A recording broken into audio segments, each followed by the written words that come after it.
Love, success, and happiness. Does it all go together? I believe it does. But you know what? You have to determine that for yourself. Today, we're just going to be talking a little bit about what it takes to make all of it come together for a great relationship. Do you have a great relationship? Or is it just pretty good? Or is it just okay? Or does it really suck? Because here's some of the things that we know is a great relationship is all about having a friendship on fire.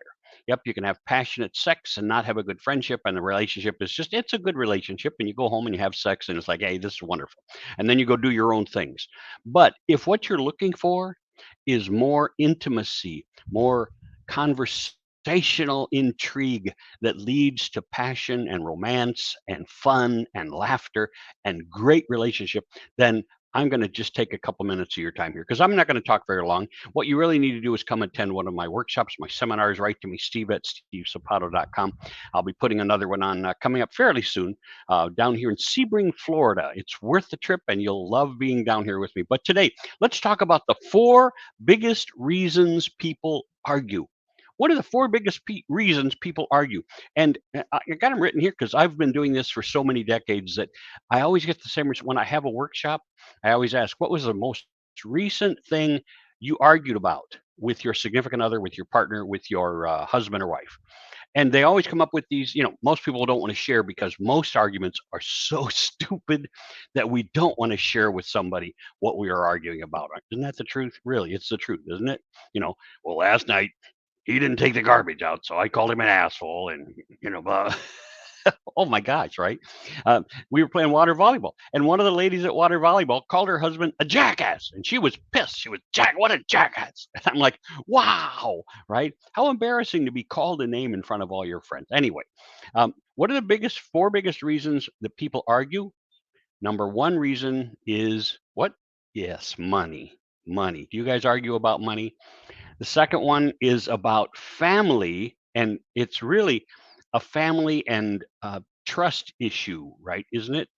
Then there's honesty.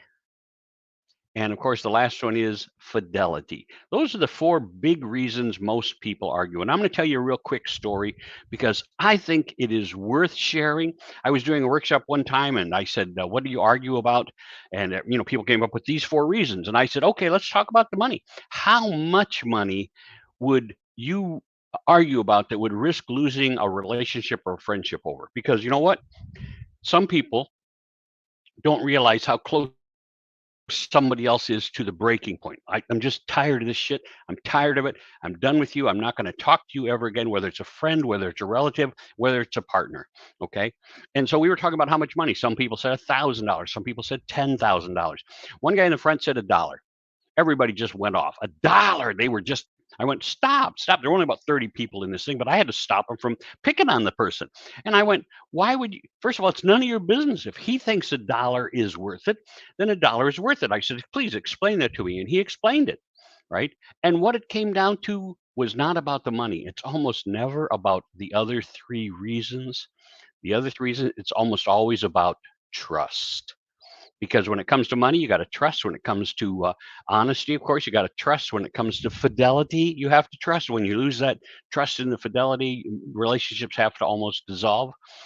But the dollar, and we said, explain it to us. And the guy said, if I loan somebody $1 and they don't pay me back, how could I trust them with anything more than that? And that's a really good point. A lot of times we borrow $5 from somebody and we don't pay them back because we forget about it. It's no big deal. But you see, to some people, that's the basis of trust. How much can I trust you if I can't trust you with $1? Right? Always pay back, always pay back. Anyway, I thought it was worth talking about so that when you know what you know, you'll find there's only a few good reasons, and none of them are good, to ever argue with your partner.